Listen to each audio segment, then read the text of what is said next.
Imagine stepping into the serene embrace of nature. Now imagine that peace shattering into pure dread. Today, we're diving into 3 true, unsettling park incidents that will make you rethink your next hike. And this first one, the Whispering Pines disappearance, reminds us of a simple truth. The woods hold dangers that don't always live on the map. Some of them watch from just beyond the well-trodden path. The Whispering Pines Trail sits on the edge of a large national forest, known for its sweeping views, old-growth trees, and a quiet so complete that hikers often describe it as walking inside a muted dream. But on a fog-softened morning in late September, that quiet took something, or someone, into itself, and gave nothing back. The hiker's name was Aaron, 32 years old, experienced, a loner, but in a way people respected. He'd completed harder trails, steeper routes, and more remote treks than Whispering Pines. But for reasons no one could explain, this was the one that swallowed him whole. Aaron signed in at the trailhead registry at 7:14 a.m. Weather was stable, visibility decent, and he carried standard gear: a small pack, water, a thermal jacket, and his phone. Rangers later said nothing about his entry stood out, except the short note he wrote beneath his name: "Is the woods are quiet today. I'll know why." Most assumed it was a joke. Some now wonder if it was the last clue he left behind. Other hikers that day reported something strange the moment they stepped onto the trail. The air didn't feel still, it felt charged, as if the atmosphere were holding its breath. Bird calls were sparse, and the wind had a low, almost tonal sound as it pushed through the tall pines. Not like rustling, more like a vibration. At 10:26 a.m., a couple hiking the switchbacks heard what they described as distant murmuring, like several voices layered over each other. But every time they stopped walking, the sound stopped too. They chalked it up to acoustics until they heard something else, a single sharp crack, not of a branch breaking, not footsteps, but like someone snapping their fingers right next to their ear. They turned to look behind them, and that's when they saw it, a thick patch of fog sitting perfectly still between the trees. No movement, no drift, just a white mass hovering in a place where fog didn't belong. That patch was later recorded on another hiker's phone, and at the very edge of the frame, barely noticeable, was a faint, dark silhouette standing inside it. Rangers dismissed it as a shadow anomaly. The hikers didn't agree. Meanwhile, around that same time, Aaron recorded something on his phone. The file was found in his cloud backup after the disappearance. It's only 42 seconds long, but it's the single most disturbing piece of evidence from the case. The recording begins with his footsteps, steady, calm. Then a pause. Wind. Then something else. A whisper, not a voice speaking words, more like a breath brushing against the microphone. Aaron mutters to himself, "That's not the wind," and turns. Leaves crunch under his boots. Then the whispering grows, layered, surrounding, closer. And Aaron says just one more thing before the file cuts off.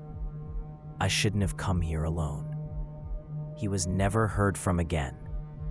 By noon, other hikers noticed new oddities, pine needles spiraling upward as if caught in a vertical column of air, patches of cold, so sudden they created visible condensation when people exhaled, and the unsettling sensation of being watched from behind tree trunks that seemed too narrow to hide a person. One hiker said the woods felt misaligned, like the entire trail had shifted an inch to the left without anyone noticing. Aaron's car remained untouched in the parking lot until closing time. The search began immediately. Over 40 volunteers, drones, dogs, and thermal imaging. They combed the area for days, but the forest refused to give up even a thread. No footprints, no dropped gear, no sign of a struggle. It was as if the woods rearranged themselves the moment he left the established trail. The only physical clue found was a single pine cone placed directly in the center of the trail registry desk, something no one remembered seeing earlier that day. Forensic techs found nothing on it, no fingerprints, no dirt, almost as if it had never touched the ground. The investigation closed quietly 2 weeks later. Too quietly. No press briefing. No official cause. Just a brief statement. Evidence insufficient to determine the subject's whereabouts. But the rangers still talk. Some say the Whispering Pines Trail has a place, a specific stretch where sound behaves wrong, where fog gathers unnaturally, and where the trees seem to lean in slightly closer than they did the day before. Others say Aaron didn't get lost. He followed something whispering to him from deeper in the woods. And whatever he found followed him back. The Carter family had camped in dozens of state parks. They knew the routines, fire safety, bear protocol, even the best knots for hanging food supplies. Camping was their tradition, their escape from screens and schedules. But nothing could have prepared them for what happened in the Deep Ridge section of North Oakwood Park. On a warm July weekend, they set up at Site 22, a quiet clearing surrounded by old-growth trees that stood so tall and close together. Their crowns blocked most of the sun. The site was beautiful, almost too beautiful, like a painting someone forgot to finish. The air felt heavier there, quieter. Even the park ranger who checked their permit commented, "You picked the stillest part of the woods." They laughed it off. Their mistake. The first sign something was wrong came just before sunset. Leah, the mother, noticed that the forest sounds behind their campground didn't match the sounds on the opposite side. Crickets chirped normally on one side, but the other was dead silent. When she stepped closer to the silent area, her skin prickled as if she were walking into refrigerated air. Her husband, Mark, brushed it off. Cold pockets happens all the time. But the kids noticed too. The quiet spot moved wherever they walked. That bubble of silence shifted with them. Never loud, never dramatic, just wrong. That night, the family gathered around the campfire. The flames crackled brightly, sparks drifting into the branches above. The woods around them were peaceful, filled with soft nighttime sounds. For a moment, everything felt normal, until it didn't. It started with the marshmallow skewers. All 4 metal sticks, neatly placed on the picnic table, slid off at the exact same moment. Not rolled, not bumped, slid, as though someone pulled them downward in one smooth motion. The kids blamed each other. Mark blamed uneven wood, but Leah saw something he didn't. The firelight, catching a faint imprint in the dust on the tabletop. Not a footprint, not a paw print, something like the outline of a hand, but too long, too narrow, too stretched. She wiped it away before the kids could see. A few minutes later, their dog, Scout, began growling toward the tree line. Not barking, not whining, just a low, trembling growl, as if he saw something no one else could. Mark shined his flashlight into the darkness. Nothing but trees. But Scout backed away, tail tucked, refusing to go near that patch of woods, no matter how much they coaxed him. Then came the cold, a sudden, unnatural drop that snuffed the warmth from the campfire, like someone had inhaled all the surrounding heat. The flames shrank to trembling blue tongues. The air steamed from their breaths, even though the forecast said it would remain at 24 degrees Celsius all night. Leah zipped her jacket up to her chin. Mark rubbed his arms. The kids huddled closer together. And somewhere in that cold, something shifted. It sounded like someone slowly dragging their fingers across the bark of a tree, not scratching, gliding, long, deliberate strokes that circled the campsite. Scout crawled into Leah's lap, shaking uncontrollably. The cold deepened. The tent walls stiffened with frost. Then the objects began disappearing. A lantern, gone from the corner. A shoe, vanished without a sound. The campfire lighter, missing from its pocket.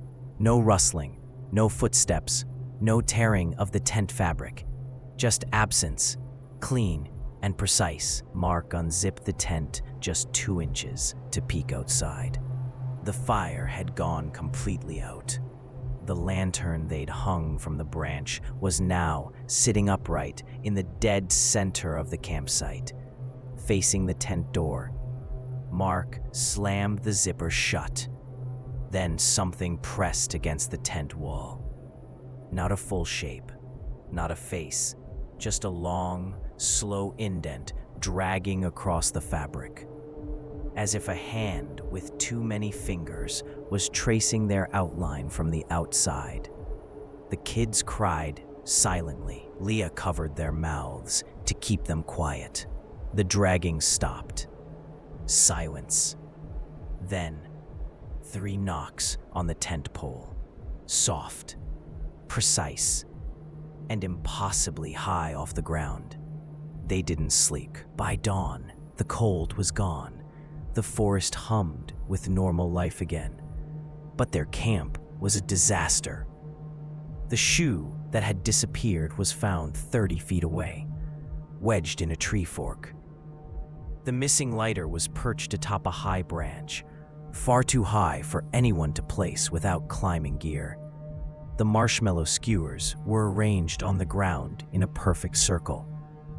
And the lantern, it was still standing in the exact same spot as the night before, pointing directly at the tent. They packed in under 10 minutes. As they drove away, Leah glanced into the rearview mirror, just long enough to see the branches above their abandoned fire pit sway, slowly, deliberately, as though something tall and unseen had just stepped back into the trees. The park rangers later claimed the night had normal wildlife activity, but to this day, the Carter family insists on one thing. Something else was in that forest with them. Something that didn't want them there. Something that followed them long after they left. Before we close the file on Deepwood's Dread, there's one more account. One that never made it into any official report. A veteran ranger, respected, calm, impossible to shake, until one night turned him into a man who refused to talk about the woods ever again. What you're about to hear is taken from his final log entry, the one he wrote just before he asked for an immediate transfer. I've been a park ranger for 18 years. I've handled lost hikers, territorial animals, even the occasional desperate person who tried to disappear into the forest. Nothing rattles me.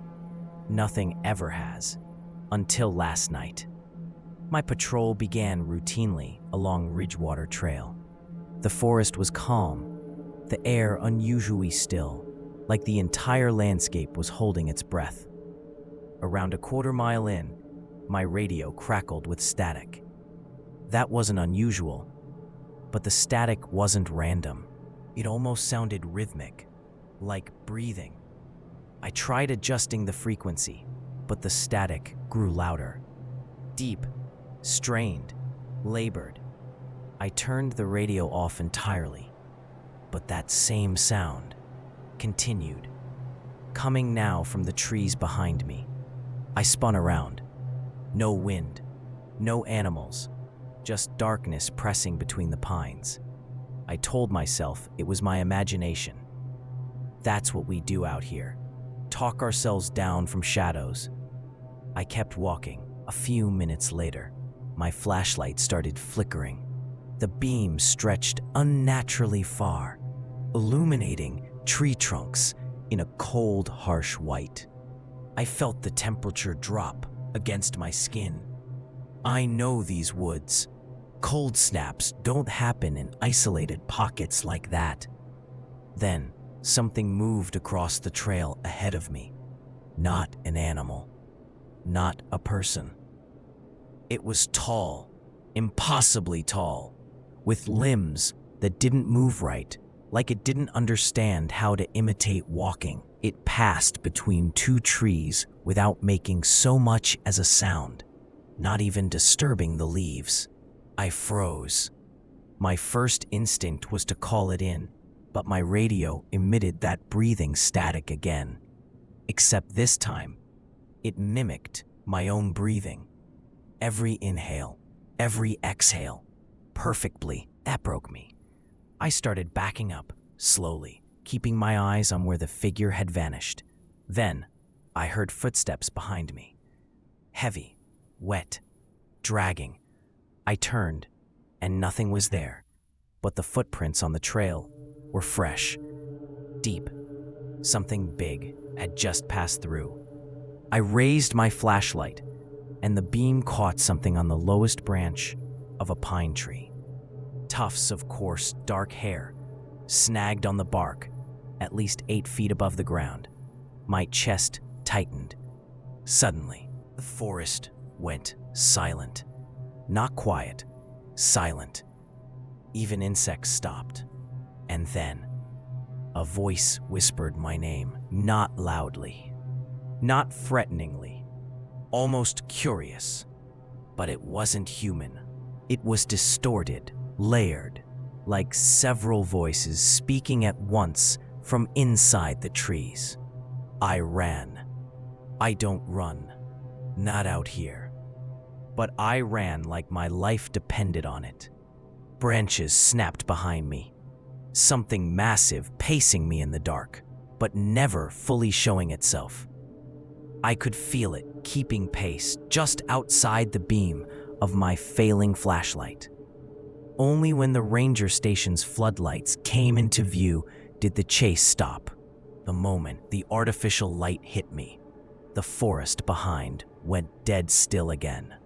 Whatever followed me, it refused to cross that boundary. I turned in my report. The chief skimmed it, sighed, and said, "Ridgewater has always had strange stories. We'll mark it as equipment malfunction." That log, everything I just wrote, was archived and sealed within an hour. This morning, I was reassigned to a different district. Sudden transfer, no explanation. But last night, something in those woods learned my name. And I will never set foot on Ridgewater Trail again.